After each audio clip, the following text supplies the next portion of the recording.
అవి చేస్తున్నాడు కదమ్మా, సర్వే సర్వే చేస్తున్నాడు. ఆ సర్వే కూడా చక్కగా లేదని అంటారు కదా. ఆయన సర్వే కరెక్ట్ అవుతుంది. సర్వే ఆ, సర్వే ఎట్లా చేస్తుంది. ఎట్లా మంచిగా ఉందని అనుకుంటారు. అంటే ఇది మన ఇంటింటికి వస్తుంది కదా, ఆ, ఇది మా ఇంటికి కూడా వచ్చిపోయారు వాళ్ళు. ఆ. మాది మేము ల్యాండ్ కానీ వాళ్ళు ఏంటంటే ముఖాలు చూసి రాసుకుంటున్నారు, మానవులా కాదా అని చెప్పి చేస్తున్నారు అని ఇది అంటున్నారు. టీఆర్ఎస్ ప్రభుత్వం అది ఆ, ఆపోజిషన్ గా ఉండి ఆమె చెప్తున్నారు అట్లా. ఆ. అదే వాళ్ళు సర్వే కరెక్ట్ చేస్తున్నారు. వాళ్ళు సర్వే ఫ్రీ బస్ గురించి ఏమంటారు? ఫ్రీ బస్ అయితే మంచిగా ఉంది.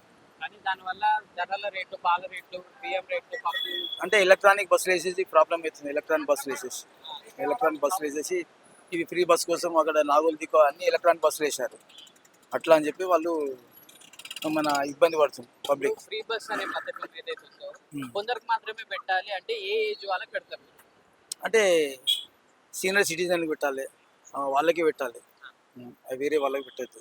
ఫ్రీ పథకాలు అనేది కరెక్టేనా? ఫ్రీ పథకాలు అంటే కొన్ని కొన్ని తప్పు ఉన్నాయి, కొన్ని అది అంటే దీనివల్ల ప్రజలకు నష్టమా లాభమా? ప్రజలకు లాభమే. ప్రజలకు ఏ విధంగా లాభం? ఏ విధంగా లాభం అంటే ఇప్పుడు ఇది ఫ్రీ బస్ గురించి, ఇప్పుడు ఫ్రీ బస్ వేసినప్పుడు లేడీస్ చాలా మంది బయట టూర్లోకి వెళ్తుంది. అది అవుట్ మన ఓన్లీ సిటీకే పెట్టాలి ఫ్రీ బస్.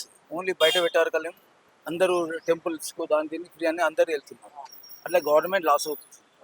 సో మీ దృష్టిలో Revanth Reddy best. Best sir. Thank you.